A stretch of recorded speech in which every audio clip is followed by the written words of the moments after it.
Costumamos ver filmes sobre policiais corruptos, promotores de justiça corruptos, testemunhas pagas ou coagidas a mentir sob juramento e pessoas inocentes indo para a prisão, às vezes no corredor da morte, e algumas pessoas inocentes sendo executadas. A maioria de nós acha que é apenas Hollywood fazendo um grande drama de suspense. Infelizmente, a verdade é muito pior, e em nenhum lugar foi tão trágico quanto em Nova Orleans, Louisiana. O motivo foi o promotor de justiça de longa data, Harry Connick Sr. Sim, o pai do músico e ator, Harry Connick Jr. A paróquia de Orleans, durante o mandato de Harry Connick, tem a maior taxa per capita de condenações errôneas em qualquer lugar dos Estados Unidos. Promotores assistentes sucessivos foram alvo de severas críticas por um padrão de violações dos direitos civis, incluindo as chamadas violações de Brady, que significam a retenção de provas que poderiam inocentar o réu para a defesa e outras táticas impiedosas e se safaram por tanto tempo. Olá, eu sou Colin Heaton, quem era Harry Connick? Como ele conseguiu a reputação de ser o promotor mais mortal da América? Como ele conseguiu se safar por tanto tempo? Olá, eu sou Colin Heaton, veterano militar, historiador, autor e bem-vindo a este episódio de História Esquecida.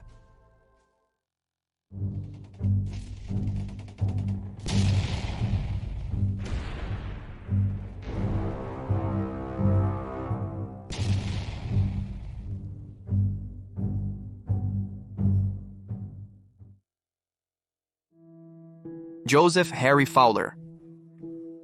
Connick nasceu em 27 de março de 1926, em Mobile, Alabama, e mudou-se para Nova Orleans com sua família aos 2 anos de idade. Na década de 1970, ele se tornou parte do tecido político da cidade. Concorreu contra o então promotor em exercício Jim Garrison, conhecido como Big Jim, com 2 metros de altura. Garrison ganhou publicidade mundial quando processou sem sucesso um empresário de Nova Orleans em conexão com o assassinato do presidente John F. Kennedy e insistiu que uma grande operação de encobrimento estava acontecendo em relação ao assassinato. Connick venceu Garrison na eleição de 1973 e, como principal promotor da cidade de 1973 a 2003, liderou um escritório que mandou centenas de homens negros à prisão, muitos à pena de morte, muitos dos quais eram inocentes, e seu escritório tornou-se infame por seu histórico de condenações errôneas. Junto com sua postura dura sobre o crime, ele se provou um dos políticos mais astutos da cidade, e muitos democratas poderosos lhe deviam muito.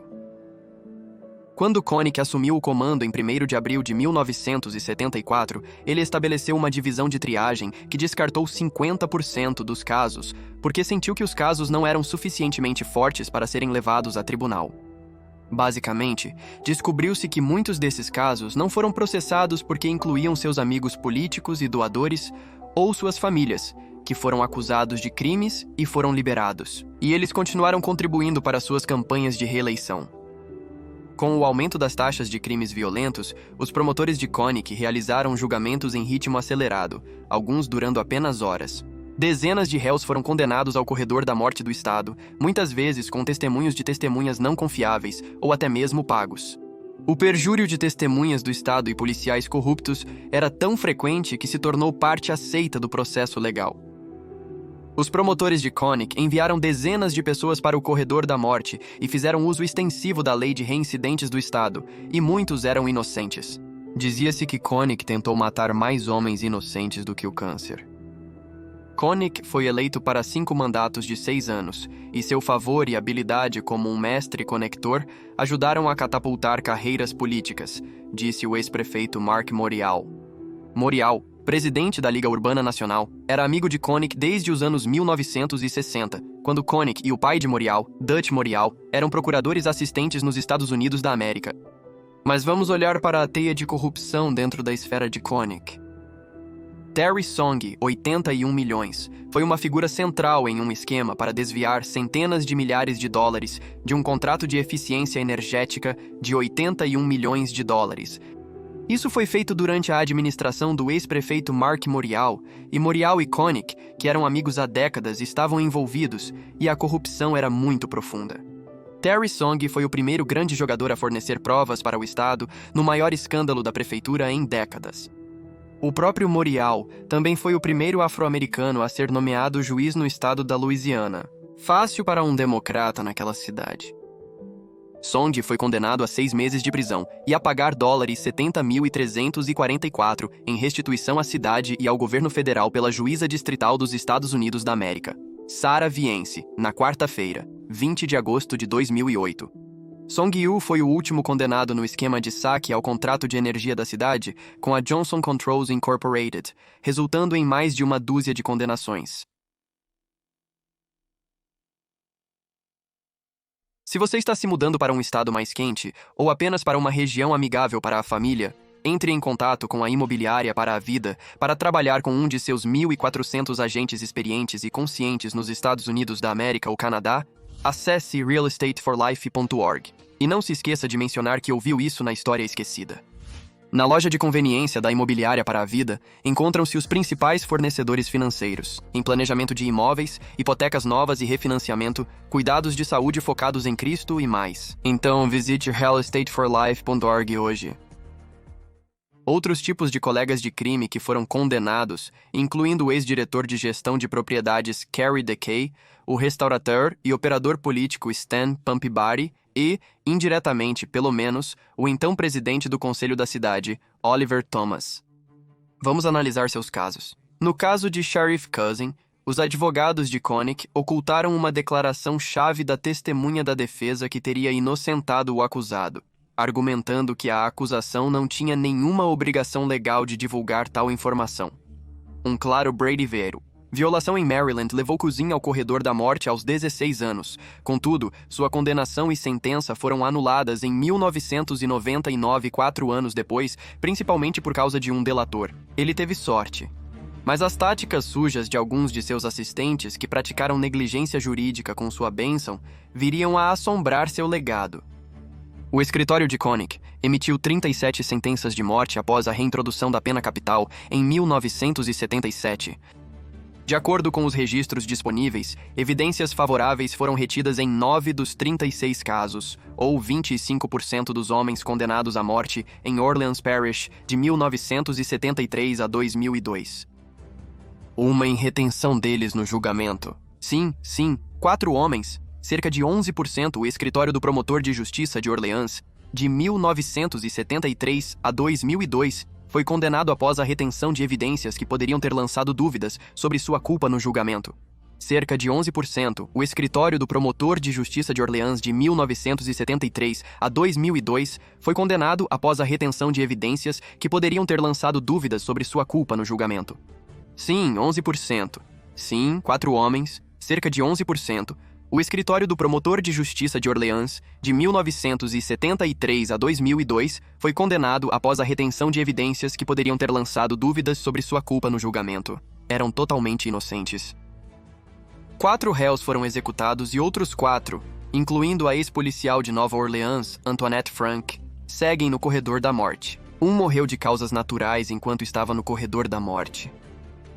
Outras 28 condenações de presos durante o mandato de Connick foram revertidas por má conduta do promotor, com 4 deles no corredor da morte e exonerados. Considere o caso de Dan Bright, que foi preso e condenado por homicídio em primeiro grau em 1996. O que a acusação ocultou, e o júri nunca ouviu, foi que o Federal Bureau of Investigation aprendeu a identidade do verdadeiro assassino através de um informante que identificou outra pessoa. Embora o advogado de Dan suspeitasse desse outro homem, eles nunca souberam que o Federal Bureau of Investigation havia corroborado suas suspeitas. Além disso, o escritório do promotor público suprimiu o fato de que seu único testemunho ocular estava ele mesmo em violação de sua liberdade condicional no momento de sua declaração à polícia e supostamente estava trabalhando como informante.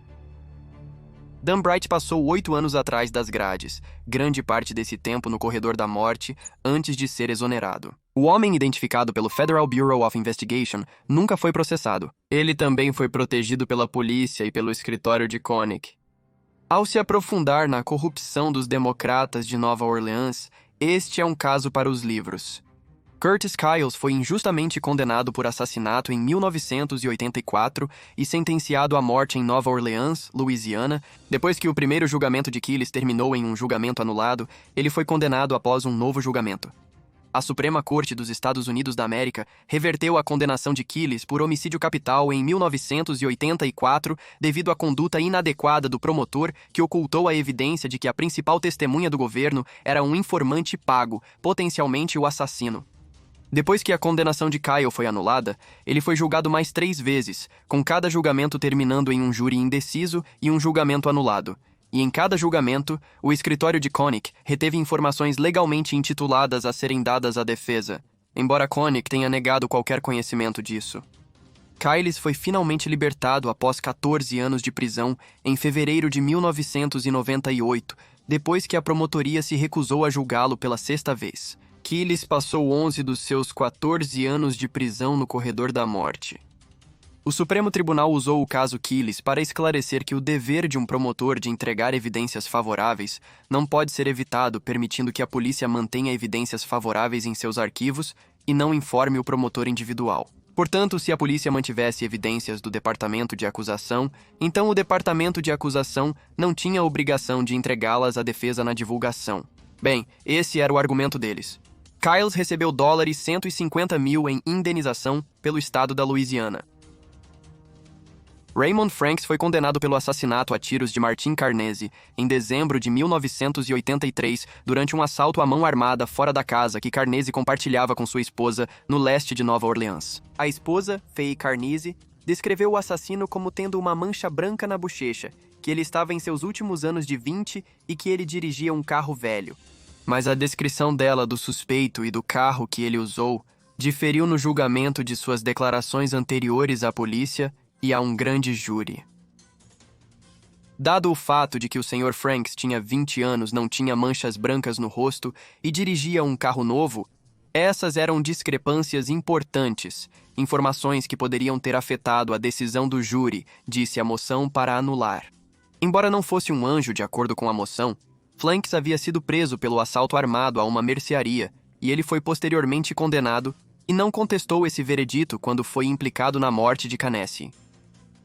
Franks foi julgado 2 vezes pelo homicídio de Canesse. O primeiro júri, em 1984, ficou em impasse mesmo depois de ser informado pelo promotor que a arma que Franks tinha quando foi preso pelo assalto à mercearia era a arma do crime.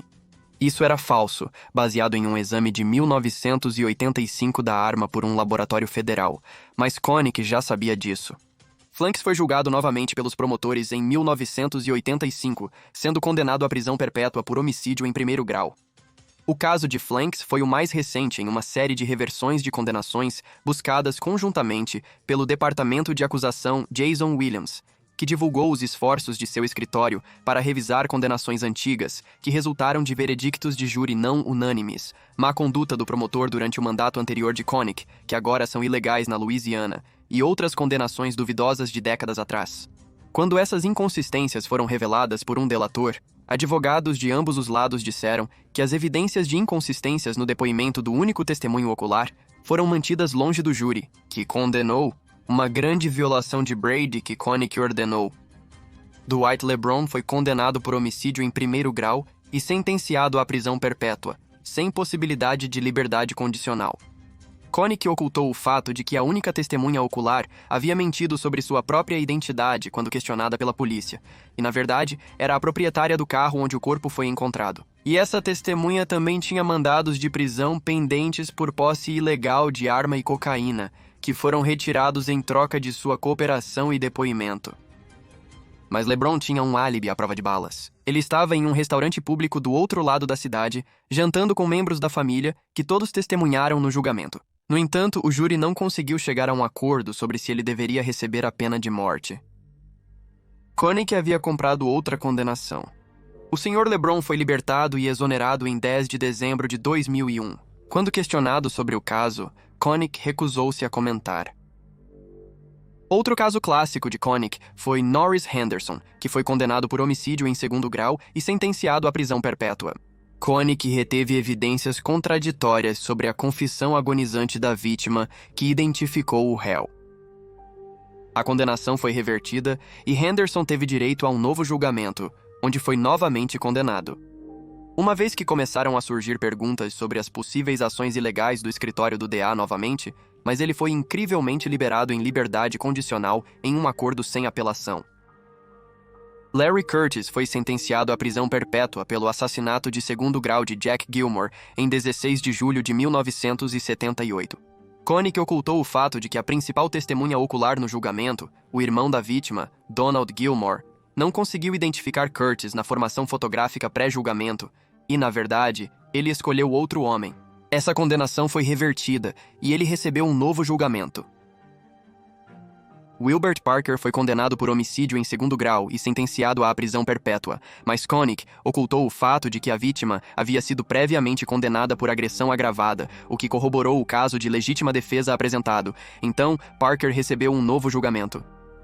William Perkins foi sentenciado à prisão perpétua por homicídio em primeiro grau. Novamente, Koenig ocultou uma declaração de testemunha ocular que corroborava a alegação de legítima defesa. A condenação foi revertida e Parker também teve direito a um novo julgamento.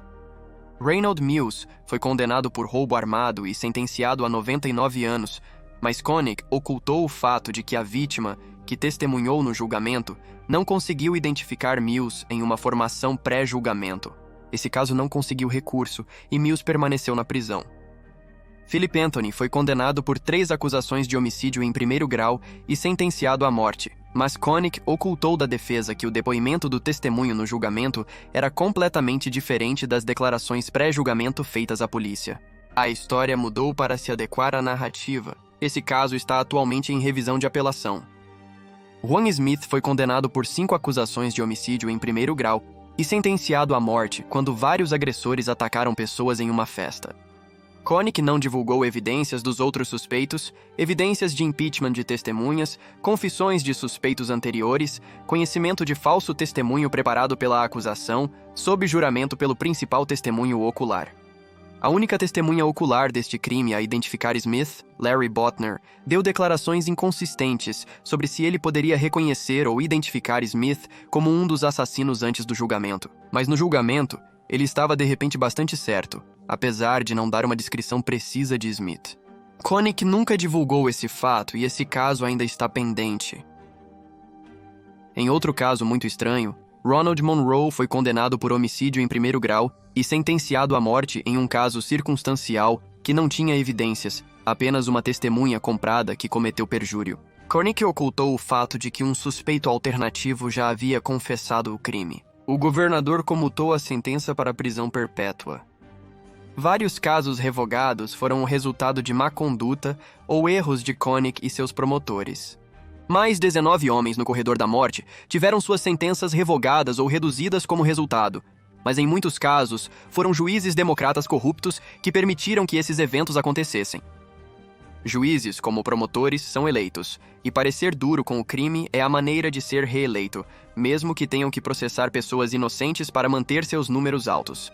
Koenig, um verdadeiro racista democrata, escondeu seus sentimentos para criar a imagem de suas posições justas e equilibradas de ser duro com o crime, fazendo amizade com os músicos da cena local de blues negros e proprietários de empresas.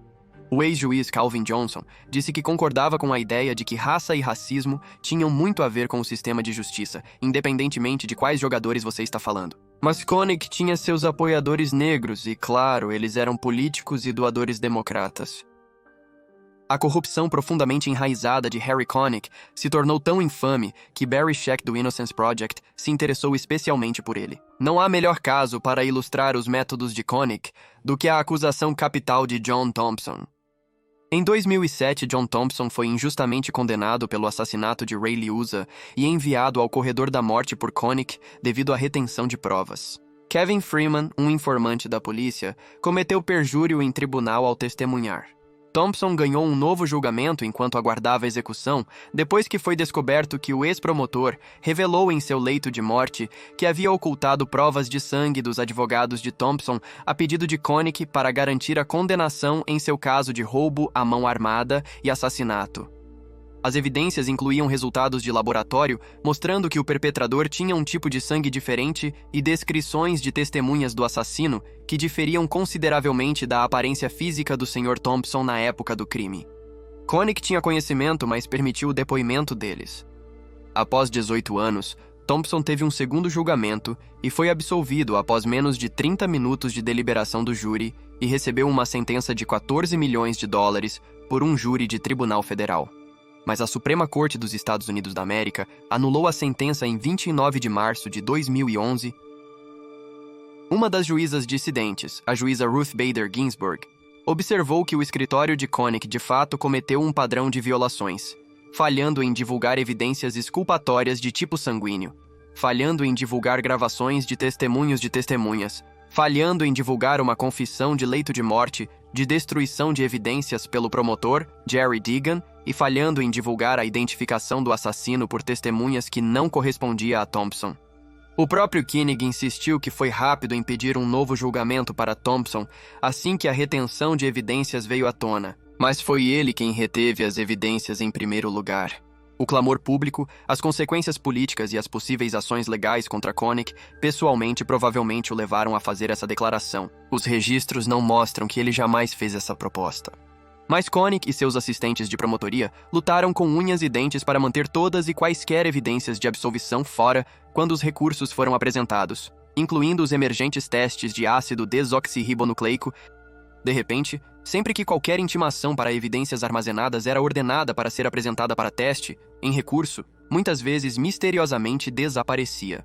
O escritório de Koenig, o Departamento de Polícia de Nova Orleans, Louisiana, e o Departamento do Xerife da Paróquia de Orleans enfrentaram problemas similares com as evidências. Em várias situações, não conseguiam apresentar uma cadeia de custódia demonstrando o manuseio e preservação da evidência, caso pudesse ser encontrada. Um desses casos envolveu Isaac Knapper, cuja condenação pelo assassinato de um professor da Universidade de Maine fora do Hyatt Regency em 1979 foi anulada pela Suprema Corte da Louisiana em 1991 devido a um relatório policial retido. O promotor mais corrupto da história americana nunca admitiu que ele ou seu escritório cometeram um erro, e ele provavelmente estava certo. Não foram erros, foram ações ilegais deliberadas para garantir condenações, principalmente contra negros pobres. Há um ditado: você nunca encontrará um milionário no corredor da morte. Sullivan Walter foi condenado por roubo agravado, estupro forçado e crimes contra a natureza. Evidências físicas e identificação de testemunhas foram o caso. O promotor ocultou os resultados do laboratório, identificando o perpetrador como um possível não-secretor, enquanto Walter não era. O caso de Walter se arrastou por 11 anos, antes de sua condenação ser finalizada, e a condenação mantida uma situação ainda em grande dúvida devido à ciência.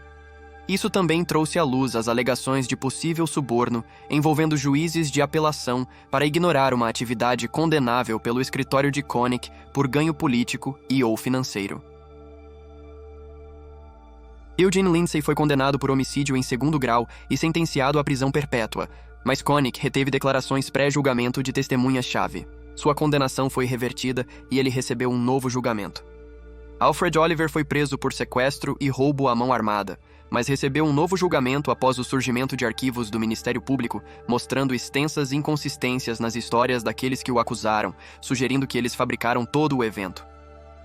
William Perkins foi condenado por homicídio em primeiro grau, mas recebeu um novo julgamento após a supressão de evidências dos arquivos do Ministério Público, sugerindo a probabilidade da investigação policial de que ele disparou sua arma em legítima defesa. Um caso que também me intriga a mente foi o de Gregory Bright, não confundir com Daniel Bright e Earl Truvia, que tinham 20 e 17 anos quando, em 1975, o Ministério Público os processou por homicídio em segundo grau. Os dois homens suportaram 25 anos de prisão injusta antes que as evidências retidas finalmente surgissem. Mesmo assim, eles passaram mais 2 anos e meio na prisão com seus casos em tribunal antes de serem libertados.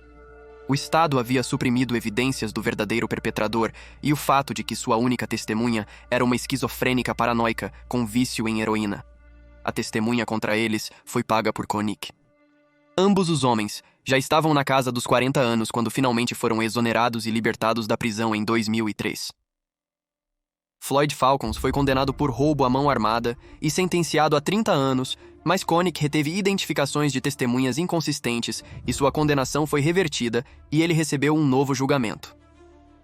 James Carney foi condenado por homicídio em segundo grau e sentenciado à prisão perpétua. Neste caso, Connick ocultou o fato de que a testemunha-chave concordou com o DA para que as acusações de agressão contra ela fossem retiradas se ela testemunhasse em tribunal contra Carney, um homem que ela nem mesmo conhecia. Essa condenação foi revertida e Carney recebeu um novo julgamento.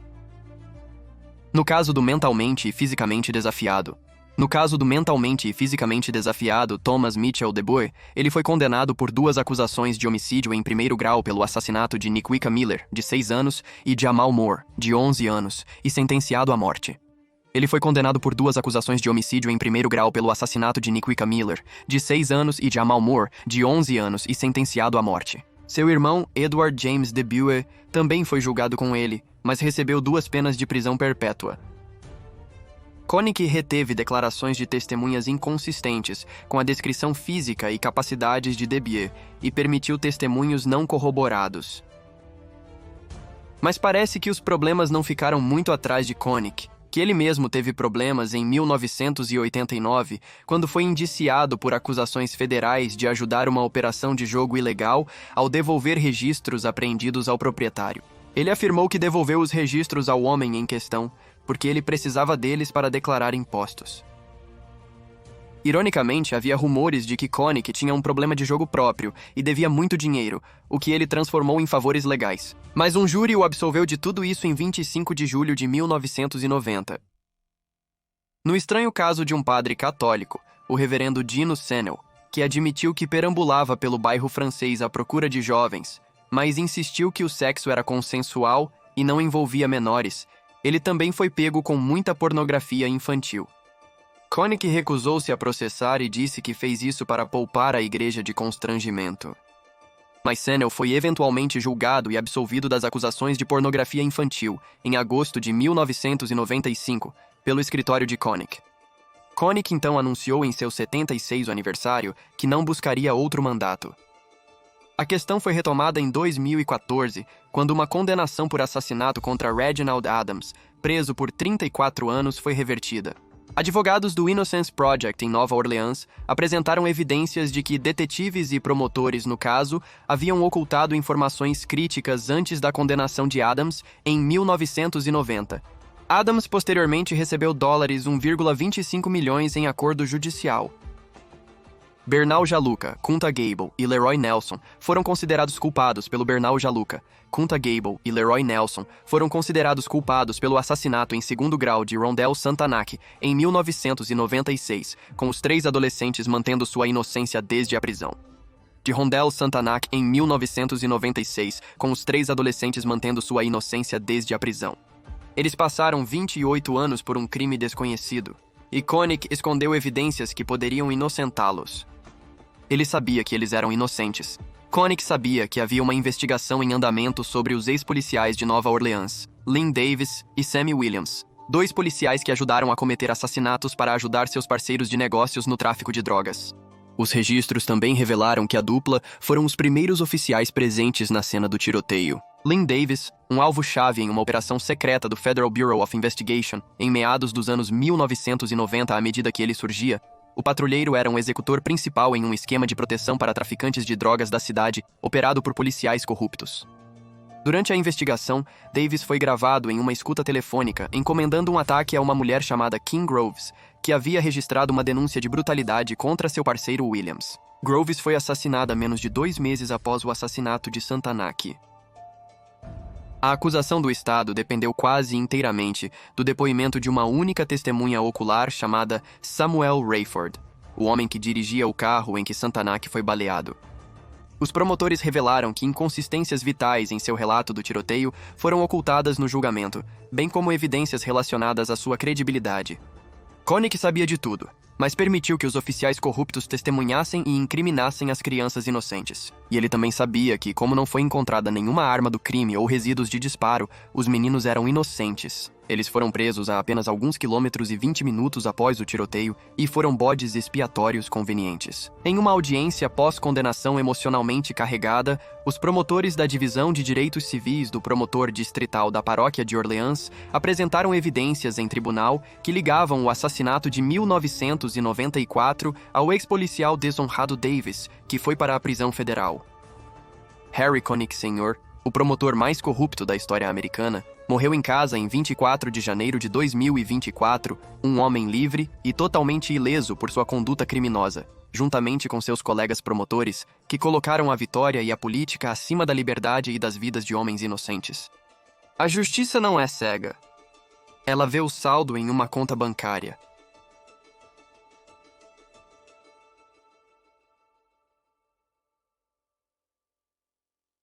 Obrigado por ver o episódio de hoje de História Esquecida. Se você gostou deste episódio, considere se tornar um membro do canal ou junte-se à nossa página no Patreon. Isso nos ajudaria a compensar o custo cada vez maior de produção. Como de costume, curta, compartilhe, comente e se tiver sugestões para o programa, nos contate. Responderemos o mais breve possível. Até a próxima vez.